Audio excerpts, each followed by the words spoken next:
दिव्यानी व्यास और स्वागत है आपका जनता समाचार में। चलिए रुक करते हैं आज की खास खबरों पर। उत्तराखंड में बेरोजगारी की समस्या हर साल बढ़ती जा रही है और इसकी वजह से प्रदेश सरकार तमाम कोशिशों के बावजूद भी यहां के पहाड़ी जिलों में पलायन को रोक नहीं पा रही है। प्रदेश में जहां एक और सरकारी नौकरियों में कमी आ रही है और कई खाली पड़े पदों को नियुक्ति नहीं हो रही है, वहीं दूसरी तरफ कोविड-19 की पहली और दूसरी लहर के बाद प्रदेश के पर्यटन क्षेत्र को भी बड़ा नुकसान हुआ है, जिसकी वजह से स्थिति और ज्यादा बिगड़ गई है। Centre for monitoring India economy CMIE के अनुसार उत्तराखंड में 2021 के मई से अगस्त के 4 महीनों में बेरोजगारी की दर 5.3% थी, जो कि देश में 28 राज्यों और केंद्र शासित प्रदेशों की बेरोजगारी दर के आंकड़ों में 17वें नंबर पर रही है। इस दौरान बेरोजगारी दर का राष्ट्रीय औसत 8.57% रहा। हालांकि ये आंकड़ा देश के दूसरे राज्यों की तुलना में काफी अच्छी दिखाई देती है, लेकिन जब इस बेरोजगारी की दर को हम युवाओं में यानी 20 से 29 वर्ष के आयु वर्ग में देखते हैं तो पाते हैं कि ये दर इस वर्ग में काफी ज्यादा है। इस दौरान प्रदेश में 20 से 29 वर्ष के आयु वर्ग में बेरोजगारी की दर 56% देखी गई। साल 20 से 24 वर्ष के वर्ग में बेरोजगारी की दर सबसे ज्यादा यानी 51% रही और 25 से 29 वर्ष में ये 24.39% है। देश में 20 से 29 वर्ष के आयु वर्ग में बेरोजगारी की दर 27.63% है। साल 20 से 24 के आयु वर्ग में बेरोजगारी की दर सबसे ज्यादा है। ये आंकड़े दर्शाते हैं कि राज्य में युवाओं की एक बड़ी संख्या है जो बेरोजगार है। उत्तराखंड सरकार का दावा है कि राज्य में युवाओं को स्वरोजगार के लिए ऋण और तकनीकी मदद दी जा रही है और बड़ी संख्या में युवा रोजगार शुरू कर रहे हैं। इसके अतिरिक्त समाचार पत्रों से मिली जानकारी के अनुसार राज्य सरकार के अधीन 22,000 रिक्त पदों पर नई भर्तियों की कवायद भी शुरू हो चुकी है। ये आपको बताते चले कि साल 2021 और 2022 के बजट में पेश हुए दस्तावेजों में राजपत्रित और अराजपत्रित पदों पर का वितरण भी हुआ। बताया गया कि प्रदेश भर में विभिन्न विभागों में करीब 57,000 पद रिक्त हैं, जो कि कुल पदों का 23% है। बजट डॉक्यूमेंट में दिए गए पदों की स्थिति बताती है कि राज्य में ऐसे कोई विभाग नहीं है जहां पर बड़ी संख्या में पद रिक्त ना हो। प्रदेश में सबसे ज्यादा रिक्त पद माध्यमिक शिक्षा विभाग, प्राथमिक शिक्षा विभाग और चिकित्सा और लोक स्वास्थ्य विभाग में है। इसके साथ ही जहां पर नौकरियों की विज्ञापनता निकली है और परीक्षा हुई है, वहां भी युवाओं को अलग अलग तरह से समस्याओं से दो चार होना पड़ रहा है, जिसका उदाहरण हर हाल में संपन्न हुई कुछ परीक्षाओं से ले सकते हैं। उत्तराखंड में इस साल 12 से 15 सितंबर को हुई सहायक लेखाकार परीक्षा को रद्द करने की मांग को लेकर युवाओं ने 23 सितंबर को राजधानी देहरादून स्थित गांधी पार्क में प्रदर्शन किया। प्रदर्शन कर रहे युवाओं का कहना है कि परीक्षा का स्तर सहायक लेखाकार परीक्षा के स्तर से बहुत ऊंचा था। इसके अतिरिक्त हिंदी के प्रश्नों के लिए भी गलतियां थी, जिनको आयोग ने भी स्वीकार किया है। इसके अलावा सांख्यिक में प्रश्नों की संख्या भी बहुत अधिक थी, जिन्हें 2 घंटे में हल कर पाना बहुत मुश्किल था। इसी प्रकार अभी हाल ही में पिथौरागढ़ सीमांत जनपद में बेरोजगारी की मार झेल रहे युवा रोजगार का कोई भी अवसर हाथ में नहीं निकलने देना चाहते, फिर चाहे पर उनकी काबिलियत के अनुसार हो या ना हो, उन्होंने इससे कोई फर्क नहीं पड़ता है। पिथौरागढ़ में होमगार्ड के पद के लिए योग्यता 5वीं से हाई स्कूल पास रखी गई है, लेकिन आवेदनकर्ताओं में अधिकतर BEd MSc डिग्री धारक शामिल है। नमस्कार, जनता समाचार को बहुत बहुत धन्यवाद, विपुल जी को बहुत बहुत धन्यवाद कि मैं उनके माध्यम से अपनी बात जनता तक पहुंचा पा रही हूं।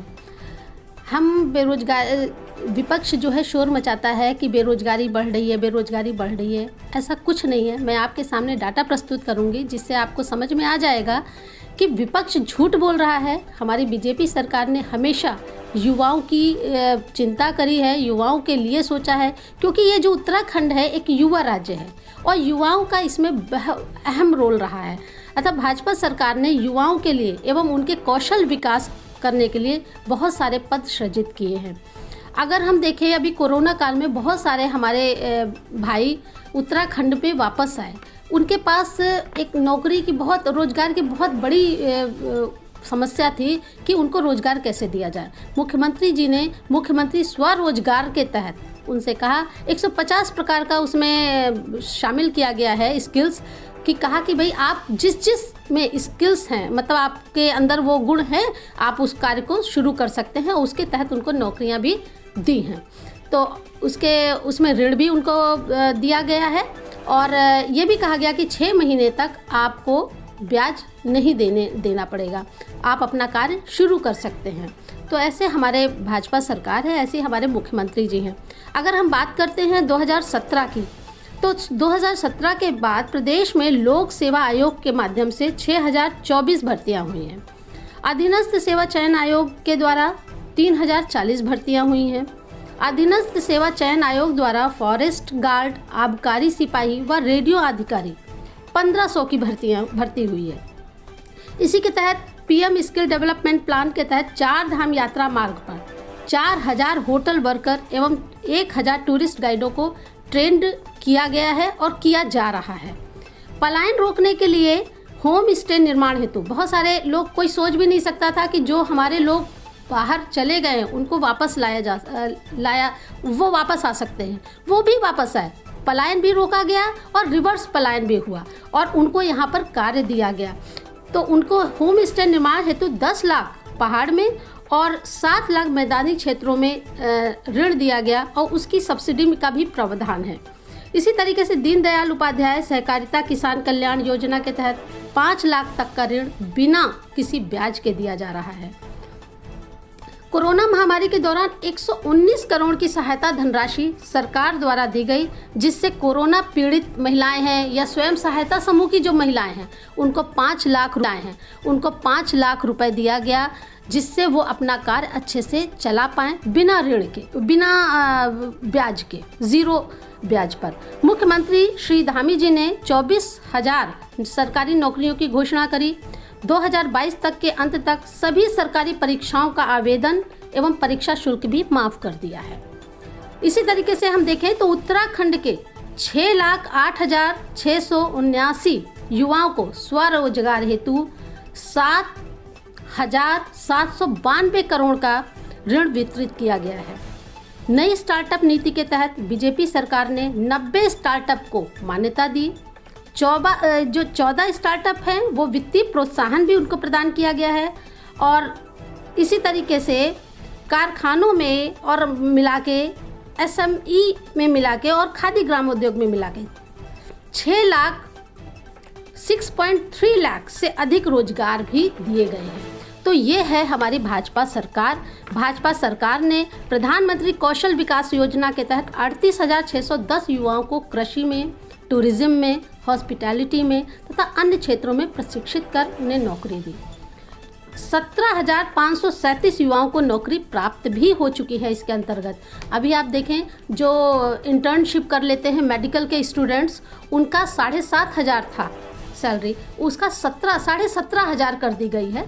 तो मुख्यमंत्री जी को सभी हर वर्ग की चिंता है। और अगर हम बेरोजगारी दर देखें तो बेरोजगारी दर तो घटी है। 2009 से बात करें, 2009 में 5.61 थी और अब 2019 में 5.27 हो गई है। तो बेरोजगारी घटी है। हमारे उत्तराखंड में स्वरोजगार, मुख्यमंत्री स्वरोजगार और मुख्यमंत्री सौर स्वरोजगार भी है, जिसके अंतर्गत उनको 10-10 किलोवाट का पैनल दिया जाता है, जिससे वो प्रोजेक्ट लगाते हैं और उसी के साथ साथ इंटीग्रेटेड खेती भी वो कर सकते हैं। तो हर तरह से यहाँ का युवा कमा रहा है और स्वावलंबी हो रहा है, आत्मनिर्भर बन रहा है। और विपक्ष जो हमेशा भ्रष्टाचार में लिप्त रही है, जिसने देखा जाए 1,76,000 करोड़ का 2G घोटाला किया, वो बात करने आ रहे हैं यहाँ पर। और इसी तरीके से 1,86,000 का कोलगेट घोटाला किया। कांग्रेस ने हमेशा घोटाले किए हैं, झूठ बोला है, जनता को गुमराह किया है।